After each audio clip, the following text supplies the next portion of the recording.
Le bateau baliseur Obangui, appartenant au GISEVN, groupement d'intérêt économique pour le service commun d'entretien des voies navigables, a quitté son port d'attache ce vendredi 20 juin 2025 à destination de Bangui en République centrafricaine. Ce bateau spécialisé dans les opérations d'entretien des voies d'eau en commun entre la République centrafricaine et la République du Congo part pour la campagne de balisage de la rivière Obangui et d'une partie du fleuve Congo.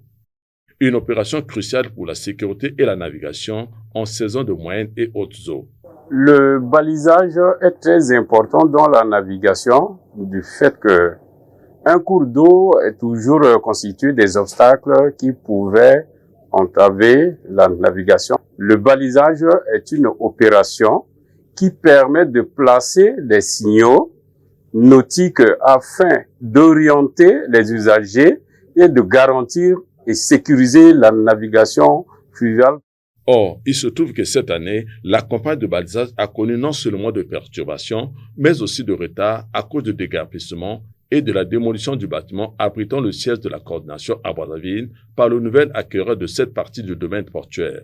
La campagne de balisage est perturbée par ce remue-ménage et donc ça va certainement désorganiser dans un premier temps les activités du GISEVN, notamment le balisage des campagnes de cette année. Malgré ce remue-ménage, le GISEVN, grâce au financement accordé par la Banque mondiale à travers le projet PRACAC, a pu mettre en route le baliseur Obangui pour le balisage de cette rivière.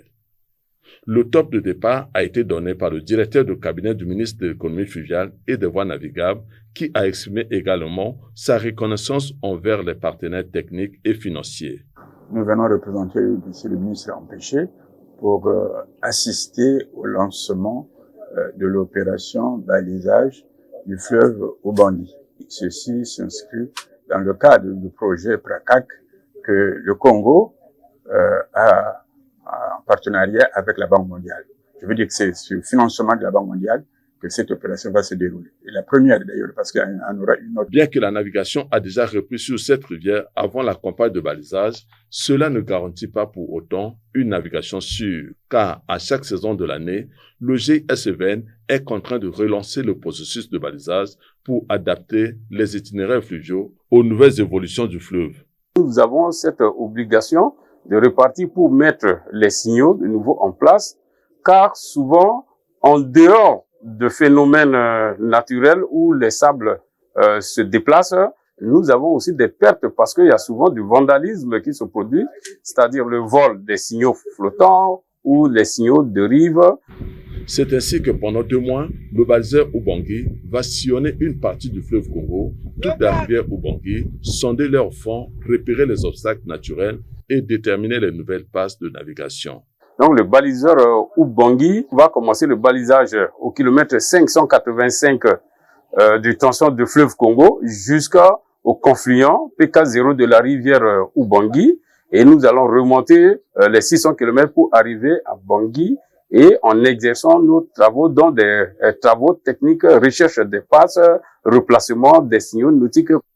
Les zones à risque ainsi identifiées sont matérialisées par différents signaux de navigation pour que les navigateurs qui ont une parfaite lecture des signaux puissent naviguer en toute sécurité dans le chenal ainsi balisé. À chaque fois, nous mettons des marges et présentement, je vous rassure que nous sommes suffisamment armés en signaux de rive, tout ce qui est matériel adéquat pour le balisage. Et je vous garantis que nous sommes suffisamment armés en quantité, en nombre de matériels.